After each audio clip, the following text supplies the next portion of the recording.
My name is Elena Morales. I'm 38 years old, and the last thing I saw before they locked me out of my own house was my mother-in-law smoothing her hand across my kitchen counter like she'd been waiting years to touch it. The auction ended at 11:14 on a gray Thursday morning in Mesa, Arizona. I remember the exact time because my phone battery was at 2%, my hands were shaking so badly I kept dropping it, and a man in a tan windbreaker was stapling foreclosure notices onto neighboring doors while pretending not to look at me crying. In the driveway. But the part I still replay at night isn't the auction itself, it's what Gloria said afterward.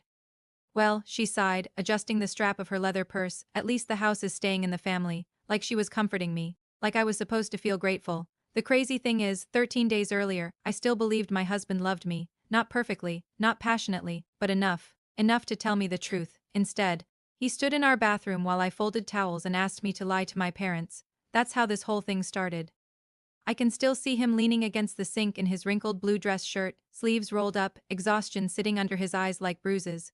We'd been behind on the mortgage for months, but Daniel kept saying the same thing every night. I'm handling it. That sentence became the wallpaper of our marriage. I'm handling it. Every late notice, every declined debit card, every unopened envelope he slid into the junk drawer before I could read it.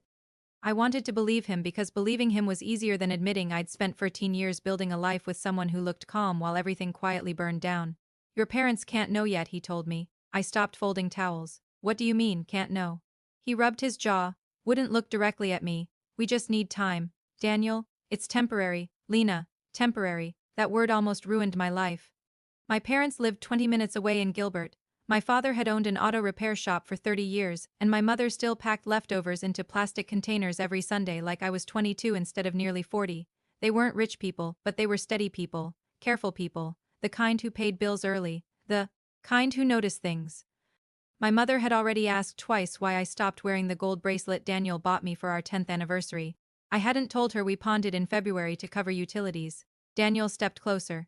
Please, he said quietly. If your dad finds out we're broke, he'll never look at me the same way again. The thing about marriage is that sometimes love disguises itself as protection. You think you're being loyal when really you're just helping someone hide?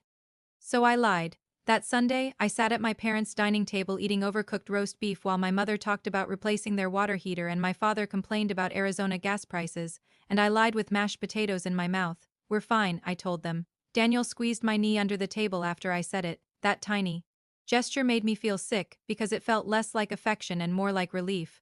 Looking back now, there were signs everywhere. The first was the Amazon packages. Gloria started shipping things to our house about 6 months before the foreclosure. Lamps, decorative baskets, expensive white towels she claimed she accidentally ordered twice. At first I thought it was harmless. Gloria had always been strange about appearances. She lived in Scottsdale in a beige stucco house that smelled permanently like eucalyptus candles and furniture polish. Every surface in her home looked untouched, like nobody actually sat down there. But then she started making comments, tiny ones. Oh, this neighborhood is getting expensive now, or houses with updated kitchens move quickly around here. One afternoon, she stood in my living room staring at the windows over the sink while I made coffee. You know what this house needs? She said. What? Someone who has time to take care of it properly. I laughed then, actually laughed, because I thought she was criticizing my housekeeping. I had no idea she was imagining herself living there. By early spring, Daniel became impossible to reach emotionally. He'd sit on the edge of our bed scrolling through his phone until midnight, barely speaking. If I asked about money, he got irritated. If you trusted me, you wouldn't interrogate me every night. That sentence worked on me longer than I want to admit, because trust had become tangled up with silence. Then came the second notice from the bank, not late notice, final notice. I found it accidentally while looking for batteries in the junk drawer. My chest tightened so fast I had to sit down. Foreclosure proceedings was printed across the top in thick black letters. I remember hearing the dryer running down the hallway while I read the date over and over again because my brain refused to process it. Auction. Scheduled. 13 days. 13. Daniel came home an hour later carrying takeout like it was a normal Tuesday. I held the paper up before he could even set the food down. What is this? He froze, and for the first time in our marriage I saw actual fear on his face. Not stress, not frustration. Fear. I was going to tell you. When? I'm working something out. You said we were behind on payments. You didn't say we were losing the house. Lower your voice. That part still amazes me. How quickly embarrassed people become angry. I followed him into the kitchen. Tell me the truth. I am telling you the truth. No, you're managing me. There's a difference. He stared at the counter, and then he said something I didn't understand until much later. My mom has a plan. I felt cold immediately. What does that mean? It means we may not lose everything. Daniel, she's helping. Helping. That word turned out to be worse than the foreclosure itself. That night, I barely slept around 2 in the morning. I walked downstairs for water and saw light glowing under Daniel's office door. He was inside whispering on the phone. I only caught part of it. She doesn't know yet. A pause. Then, no, once the auction's done, it won't matter. I stood in the dark hallway holding a glass of water so tightly I thought it might crack in my hand. And for the first time in 14 years, I realized I was afraid of my own husband. The next morning, Gloria texted me at 6:11 a.m. Wear something nice today, sweetheart. We should all look calm during stressful situations. I stared at that message for a full minute, then I noticed the second text underneath it. Trust Daniel. This is the only way to keep the house. That was the moment something inside me finally shifted. Because nobody had told me there was a way to keep the house, and suddenly I understood, there had been a plan long before I was included in it. I just didn't know what my role was yet. When I look back now, I think the real beginning of the story happened 3 years earlier in a Costco parking lot. Not the foreclosure, not the auction, not even Daniel lying to me. It started the first time I realized I was carrying our marriage financially and emotionally while convincing myself that love meant being patient. I was loading cases of bottled water into the trunk of my Honda when Daniel called and casually asked if I could spot him for payroll at work again. At the time, he managed operations for a small commercial printing company in Tempe. Family-owned, always about to land a huge contract, always temporarily tight on cash. I worked as a senior scheduling coordinator for a dental surgery group, which sounds more glamorous than it was. Mostly I organized surgeons who thought calendars were optional. Still, my paycheck arrived every 2 weeks without drama. Daniel's life always seemed one missed payment away from disaster. Just until Friday, he said. How much? A pause. 4,000. I remember leaning against the trunk while carts rattled past me in the heat. That's not spotting someone, Daniel. I know. I transferred the money anyway. That's the thing I need people to understand when they hear stories like mine. Betrayal rarely starts with one giant obvious moment, it starts with tiny negotiations. Against your own instincts, small compromises you explain away because you love someone. You tell yourself marriage is teamwork, you tell yourself hard seasons happen. And if you're not careful, you slowly become the person absorbing every impact while the other person learns there will always be a cushion beneath them. At first, Daniel was grateful. Back then, he still kissed my forehead when I fell asleep on the couch. He still texted me pictures from grocery stores asking which pasta sauce I wanted. He still looked embarrassed when I covered bills. That embarrassment disappeared over time, quietly, like paint fading in sunlight. We met in Phoenix when I was 23. He was funny in an easy, low-key way, not flashy, not loud. He listened carefully when people talked, which felt rare. On our third date, we sat outside a Mexican restaurant during monsoon season watching lightning split across the sky while he told me he wanted a stable family someday. Not a perfect family, a stable one. That mattered to me because my childhood had been loud in all the wrong ways. My parents loved each other deeply, but money stress sat at our table every night. Collections calls, utility shut-off notices, my mother crying quietly while balancing checkbooks. I promised myself adulthood would feel different. For a while it did. The first 7 years of our marriage were ordinary in the best possible way. Movie nights, Costco runs, Sunday laundry. We bought our house in Mesa during a cooler market before prices exploded. 3-bedroom ranch with cracked tile near the laundry room and an orange tree in the backyard that produced terrible fruit. I loved that house immediately. Daniel proposed to me in that backyard before we even officially owned it. Folding chair, cheap champagne, dirt everywhere because the inspection hadn't finished yet. We'll grow old here, he said. And I believed him so completely it embarrasses me now. The problems started after Gloria entered our daily lives more aggressively. Before that, she was manageable in small doses, opinionated but polished, the kind of woman who corrected restaurant servers gently enough to sound gracious while still making them feel small. After Daniel's father died, something shifted in her. She began calling constantly. At first, I felt sorry for her. Widowed at 63, alone in a big house, Daniel started driving to Scottsdale 3 or 4 nights a week to help with things around her property. Then her needs became stranger. She wanted him to review her investment accounts, then reorganize her garage, then stay overnight because she felt unsafe. One Friday, I came home and found her sitting at my kitchen island drinking wine while Daniel grilled steaks outside. She smiled when she saw me. There she is. Something about the way she said it made me feel like a guest in my own house. That night after she left, I asked Daniel carefully, "Do you think your mom's depending on you a little too much lately?" He sighed immediately. "Can we not do this?" "I'm just asking. She's alone now, Lena." I dropped it because grief makes people protective, And because I genuinely liked Gloria back then, despite everything. She was intelligent, put together. She remembered birthdays and mailed handwritten cards. But she also studied people. That's the best way I can describe it. She watched weaknesses the way other people watched weather. When Daniel lost his job 18 months later, Gloria became even more involved. The printing company collapsed after losing 2 major contracts. Overnight, Daniel went from stressed provider to unemployed 42-year-old man sleeping until 10:30. I tried to be supportive. God, I tried. I picked up overtime shifts, sold jewelry, cut expenses everywhere I could. I even stopped coloring my hair professionally and started doing it myself in our bathroom sink with box dye from Target. Meanwhile, Gloria kept insisting this setback was temporary. Daniel's smarter than most executives. I know, she'd say over dinner. Then she'd look at me. You just need to believe in him right now, and I did, for longer than I should have. About 6 months into his unemployment, Daniel announced he wanted to start his own consulting business helping small companies streamline operations. The idea sounded reasonable enough. He built spreadsheets, created presentations, took Zoom calls in button-down shirts while wearing gym shorts underneath, but the business never really became real. Money still flowed out faster than it came in. The mortgage slipped behind, then utilities, then credit cards, and somehow every conversation turned into me comforting him for failing instead of him comforting me for carrying everything. One night I sat at the kitchen table paying bills while he watched television. I'm scared, I admitted quietly. He muted the TV. Why? Because I don't know how long we can keep doing this. Instead of answering, he looked offended, like my fear was criticism. You think I'm not trying? That's not what I said. You always sound disappointed in me lately. That sentence worked exactly the way he intended. By the end of the conversation, I was apologizing. I see that now. The strangest part is that I never felt unloved enough to leave, just exhausted enough to disappear slowly.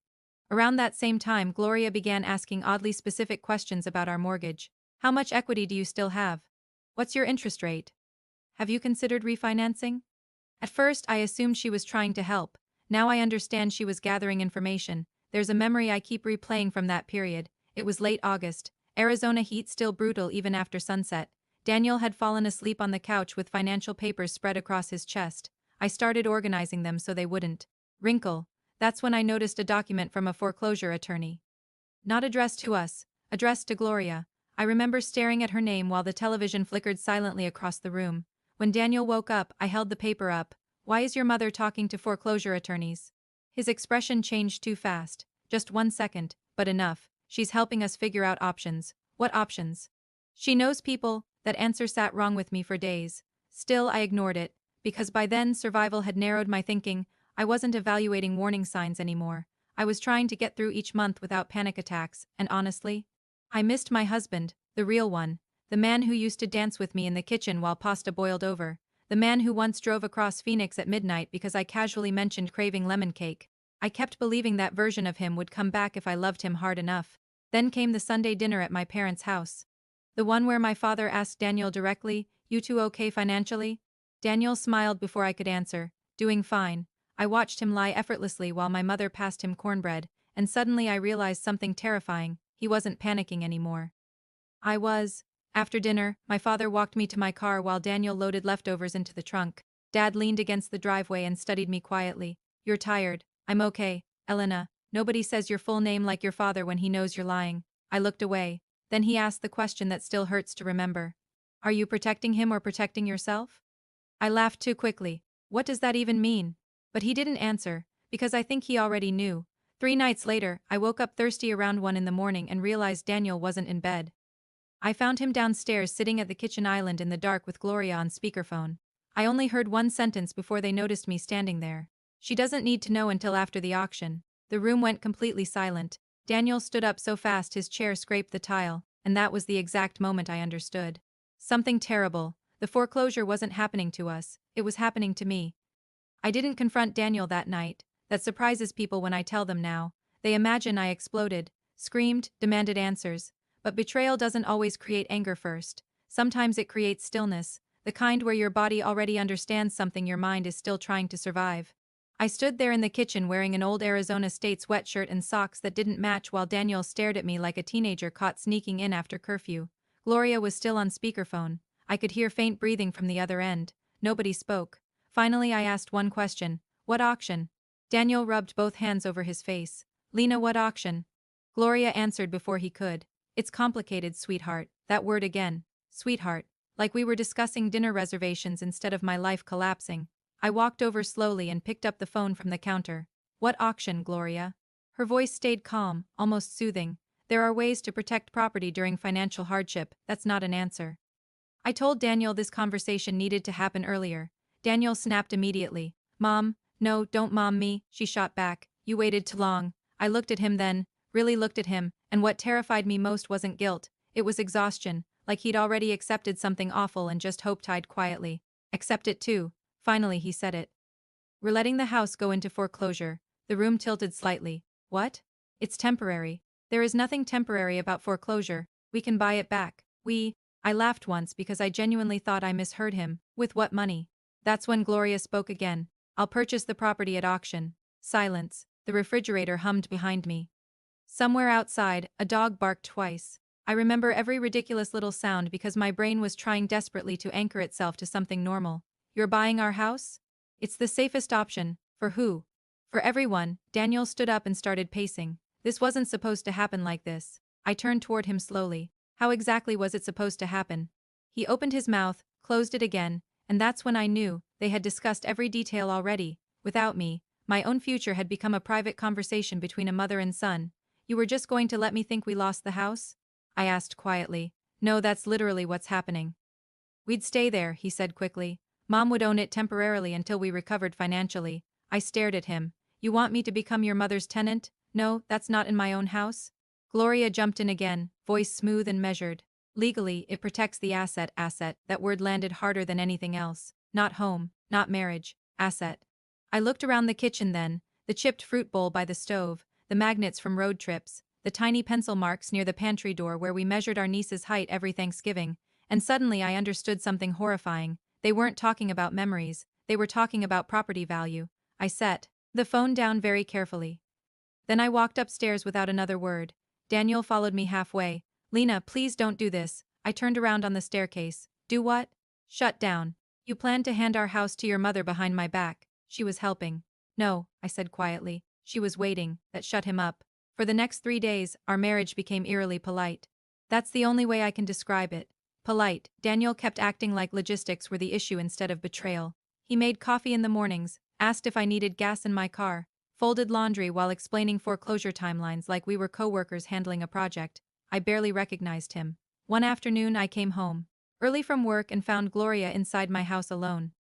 Using a measuring tape, I stopped dead in the doorway. She looked up calmly. Oh good, you're home. What are you doing?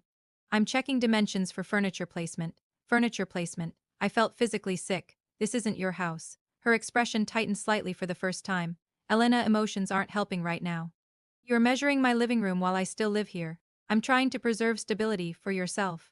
She sighed heavily and set the measuring tape down. You think I wanted this? I think you're enjoying it more than you should. For a second, something cold flashed across her face. Then it disappeared. You know, she said softly, Daniel worries about your emotional reactions. I laughed out loud, not because it was funny, because it was unbelievable, my emotional reactions. He says you struggle under financial pressure.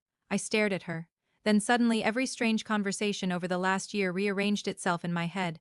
The whispered phone calls, the secrecy, the way Daniel always looked exhausted after visiting her. They had been building a version of me. Fragile, unstable, difficult, someone whose judgment could be dismissed. You've been talking about me, I said quietly. Gloria crossed her arms. We've been worried about you. No, you've been preparing. She didn't answer, which was answer enough. That night, Daniel came home carrying takeout from my favorite Thai restaurant. Like food could smooth over humiliation.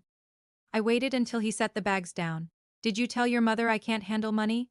His shoulders dropped immediately. Lena. Answer me. She's concerned. No, she's informed. He rubbed his forehead. You've been emotional lately. There it was.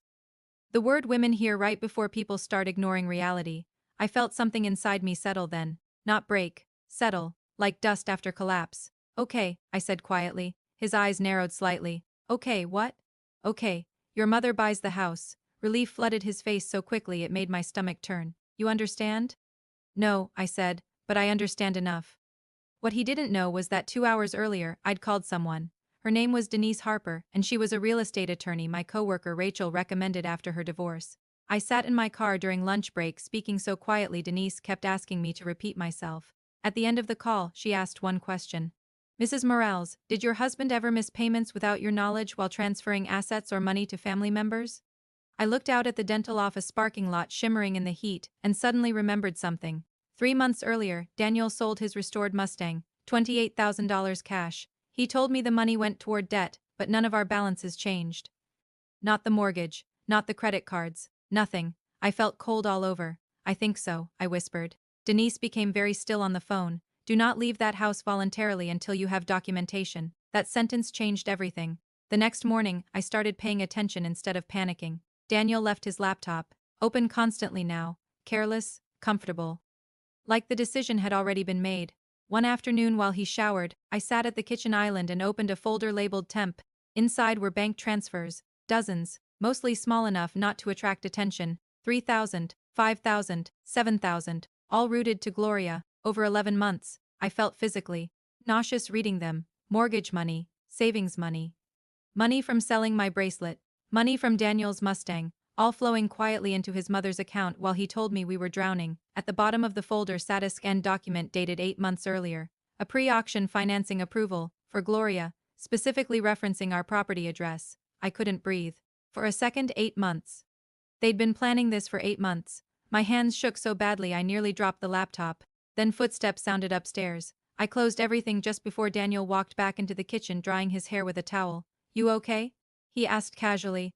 I looked at the man I'd loved since I was 23 years old. And for the first time I saw someone willing to erase me slowly if it made his own failure easier to survive. I smiled anyway. Yeah, I said softly, I'm okay. But that night after he fell asleep beside me, I lay awake staring at the ceiling fan turning slowly in the dark, and I made a decision, if they wanted this handled quietly I could be quiet too. The first thing Denise told me was to stop reacting emotionally where Daniel could see it. People get careless when they think they've already won, she said. I met her 2 days after discovering the transfers. Her office sat above a tax preparation business in downtown Chandler, tucked between a vape shop and a nail salon. Nothing about it looked impressive from outside, but Denise herself was sharp in a way that immediately calmed me. Not warm, not comforting, competent, at that point. Competence felt more valuable than kindness. She wore navy slacks, no jewelry except a wedding band, and read every document I brought without interrupting once. I watched her eyes move line by line through the transfer history while traffic hummed outside the window. Finally she leaned back in her chair. Your husband has been intentionally diverting marital funds while concealing default status from you. Hearing someone say it plainly made me dizzy, because until then part of me still believed maybe I was exaggerating things in my head.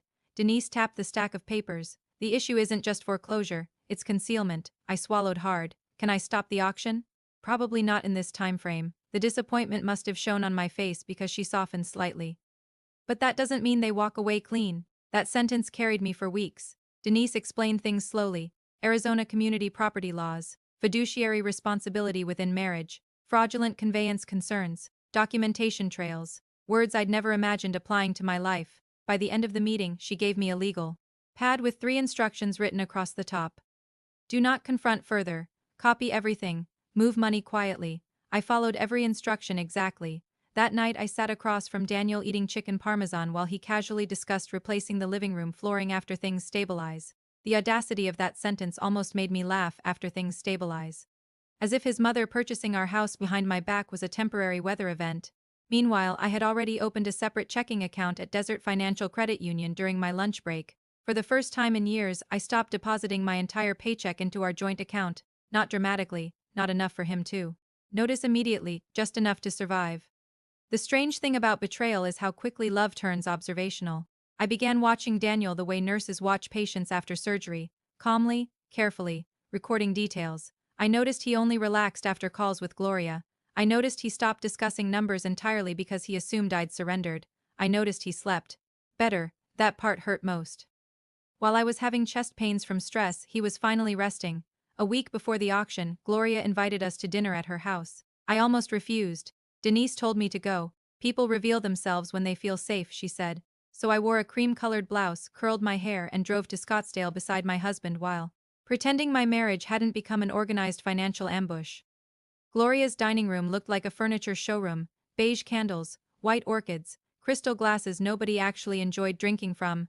Halfway through dinner, she brought up renovations. Casually, I was thinking the kitchen could use lighter cabinets. Daniel froze for half a second. My fork stopped halfway to my mouth. Then, Gloria smiled gently. Eventually, she added, eventually.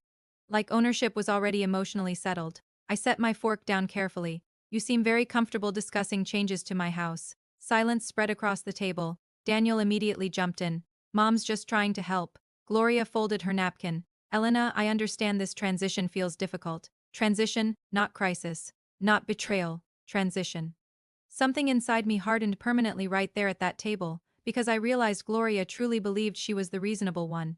In her mind, she was rescuing the situation her irresponsible son created, and if rescuing him meant humiliating me quietly along the way, that was unfortunate but acceptable. You know what's strange? I said calmly. Daniel looked nervous immediately. What? I turned toward Gloria. You keep talking like this house already belongs to you. Her expression barely changed. But Daniel's did. Fast. Too fast. That told me everything. After dinner, while Daniel loaded leftovers into the car, Gloria stopped me near the entryway. Elena, I turned around. She lowered her voice. You're making this harder than it needs to be. I stared at her. For who? For Daniel. That answer settled something inside me completely. Not for the marriage. Not for fairness. For Daniel. Everything revolved around preserving him from consequences, even if I drowned underneath the process. That night I copied another set of bank records while Daniel slept. The more I searched, the uglier things became. There were emails too, dozens, mostly logistical. Auction procedures, property value estimates, discussions about timing. One email from Gloria made my stomach drop. Once title transfers, we'll need a formal occupancy agreement in place so Elena understands expectations. Occupancy agreement, expectations. I sat alone in the glow of Daniel's laptop at 2 in the morning realizing they had already planned my role in the future. Tenant, dependent, problem. To manage, I printed everything at work the next day, every transfer. Every email, every document. Rachel from accounting helped me carry the copies to my car during lunch. She didn't ask questions at first, just loaded boxes into my trunk quietly. Then finally she looked at me carefully. You leaving him?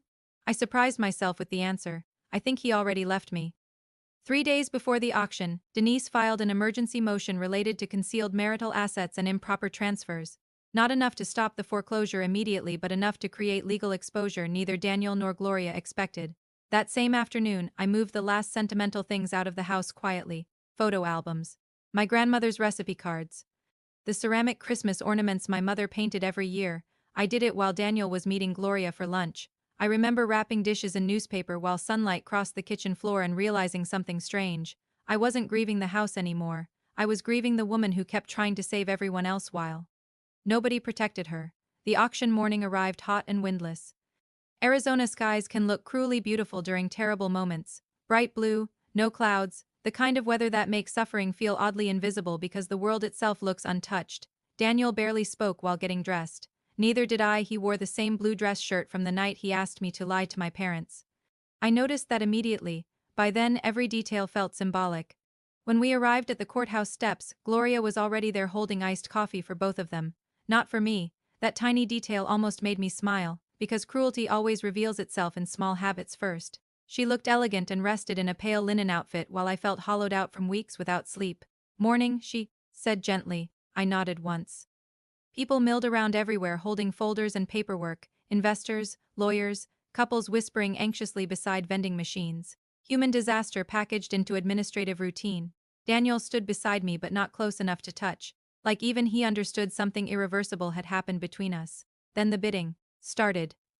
Our address sounded unreal when spoken aloud by the auction clerk. Not home, property. Numbers moved quickly. Investors dropped out one by one, and then Gloria made the final bid, just like she planned. I looked at Daniel then, waiting, praying maybe I'd still see shame on his face. Instead I saw relief. That expression hurt. More than the foreclosure itself. Because in that moment I understood the truth. He hadn't been trying to save our marriage. He'd been trying to survive the collapse of his own choices with as little personal discomfort as possible, and he almost succeeded until Denise arrived. She walked across the courthouse plaza carrying a leather briefcase and stopped directly in front of Gloria. Then she handed her an envelope. I'm serving notice regarding concealed marital asset transfers and pending civil action. Everything changed after that. Daniel's face lost all color. Gloria finally looked uncertain, and for the first time in 13 days I stopped feeling afraid. Gloria opened the envelope right there on the courthouse steps. I watched her confidence disappear line by line, not dramatically, not theatrically, just small physical changes. her jaw tightening, her eyes moving faster across the page. The tiny shift in posture people make when they realize a situation is no longer under control. Daniel stepped closer immediately. What is this? Denise answered before Gloria could. A formal notice regarding concealed transfers of marital funds, breach of fiduciary responsibility, and pending requests for forensic accounting. The legal language sounded cold in the Arizona heat. Good. Cold was appropriate, because what they did to me had been cold. Gloria looked up sharply. This is unnecessary. Denise didn't blink. No, Mrs. Whitmore. Hiding assets while orchestrating foreclosure acquisition through a family intermediary is what's unnecessary. Around us, people kept moving between auctions like nothing extraordinary was happening. A man walked past carrying iced coffee. Someone laughed near the parking lot. Life continued normally while my marriage finished collapsing in public. Daniel turned toward me then. Elena, just my name, like that alone could still reach me. I looked at him calmly. What? His face was pale now, panicked in a way I hadn't seen before. You got a lawyer? The question itself almost made me laugh, as if I was the one who introduced conflict into our lives. You and your mother planned my financial destruction for 8 months, I said quietly. What exactly did you expect me to do? We were trying to protect the house. No, I replied. You were protecting yourselves from accountability. Gloria folded the papers carefully, buying herself time. You're misunderstanding the intention here. That sentence, even then, still trying to manage perception instead of truth. Denise stepped slightly forward. The intention can be discussed during discovery. That word visibly rattled Daniel. Discovery. Because suddenly all the hidden things weren't hidden anymore. The transfers, the emails, the pre-auction planning, every quiet little decision they thought would stay inside family walls. I remember Gloria glancing around the courthouse plaza, then lowering her voice. We can settle this privately, and there it was, the first crack. In her composure, not remorse, fear of exposure, I looked at her for a long moment before answering. You already handled it privately. Daniel ran both hands through his hair. Lena, please, can we just go home and talk? Home. The word landed strangely between us, because technically, legally, emotionally we no longer meant the same place when we said it. I stared at the man I'd spent 14 years loving, the man who once stayed up all night assembling nursery furniture for my sister's baby shower because he wanted everything perfect, the man who used to leave sticky notes in my lunch bag, the man who slowly let fear turn him into someone smaller, and I realized something important. People don't become cruel all at once. Sometimes they become weak first, then selfish, then willing. I don't think there's anything left to discuss, I told him quietly. That was the first moment he looked genuinely devastated, not because he lost the house, because he realized he lost control of the story. Over the next 3 months, everything unraveled faster than even Denise predicted. Forensic accountants traced nearly $92,000 in redirected marital funds into Gloria's accounts over an 18-month period. Mortgage payments Daniel claimed were processing had instead been rerouted gradually while foreclosure timelines advanced quietly in the background. There were also tax consequences, neither of them anticipated, and documentation issues. Lots of them, especially because Gloria had communicated so openly through email, assuming I'd never see any of it. Denise later told me something that stayed with me. Most people don't hide wrongdoing carefully when they believe the victim will stay obedient. That sentence changed how I saw my entire marriage. Not every memory, not every good moment, but the structure underneath it. I'd spent years being accommodating, forgiving, adaptable, and eventually Daniel stopped seeing those things as gifts. He started seeing them as guarantees. The civil case never went to trial. About 6 weeks after the auction, Gloria's attorney requested mediation. By then, the pressure had become enormous. Daniel's business records were under review. Financial disclosures kept expanding. Even worse for Gloria, several transfers appeared designed specifically to manipulate marital asset visibility before foreclosure proceedings. In plain English, it looked exactly like what it was: a coordinated plan. The settlement happened in a conference room overlooking downtown Phoenix. Neutral carpet, artificial plants, coffee nobody touched. Daniel looked 10 years older than he had that morning at the auction. Gloria looked furious, not embarrassed, furious, because consequences offended her. Her attorney proposed terms carefully: financial compensation, asset division adjustments, occupancy transition agreements. I listened quietly while Denise took notes. Then Daniel finally spoke directly to me. I never wanted to hurt you. His voice cracked slightly and honestly. That almost made it harder, because I believed him. I don't think Daniel woke up one morning wanting to destroy me. I think he wanted desperately to avoid failing. And little by little he sacrificed honesty to protect his pride, then sacrificed me to protect the lie. That's how most real betrayals happen, not through evil masterminds, through ordinary selfishness repeated too long. I know, I said softly. That answer seemed to surprise him more than anger would have. The final settlement forced the sale of the property within the year, with proceeds divided under court supervision after liabilities were resolved. Gloria lost the house she fought so hard to acquire. Daniel lost nearly all remaining business assets addressing legal and tax exposure. And me? I lost the life I thought I had, which sounds tragic until I tell you what happened afterward. 6 months later, I rented a small townhouse in Chandler with terrible water pressure and sunlight that poured across the kitchen every morning around 8. For the first time in years, I slept through the night. I planted herbs in cracked clay pots outside the patio door. I started taking long walks after work without rushing home. To manage someone else's crisis, Rachel convinced me to join a Saturday yoga class filled mostly with women over 50 who aggressively discussed Costco coupons afterward. My life became smaller. Then steadier. My father helped me buy a used dining table at an estate sale. My mother still brought leftovers every Sunday, only now I told them the truth, all of it. One afternoon my dad stood in my new kitchen helping install shelves when he suddenly said, "You know what I'm proudest of?" "What?"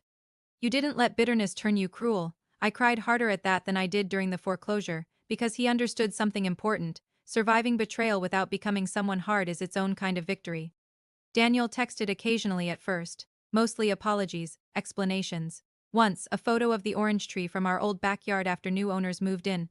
I never responded, not because I hated him, because some relationships end long before people physically leave each other, and ours ended the moment he decided my trust was something negotiable. The last thing I'll say is this: love cannot survive where transparency disappears. Not real love. Real love may survive debt, illness, failure, depression. But once someone starts managing your reality instead of sharing it with you, the relationship quietly stops being a partnership. It becomes a strategy, and nobody deserves to be the last person informed about their own life. So if you're watching this while excusing behavior that keeps making you feel small, confused, or constantly responsible for someone else's choices, please listen carefully. Love should never require blindness to survive.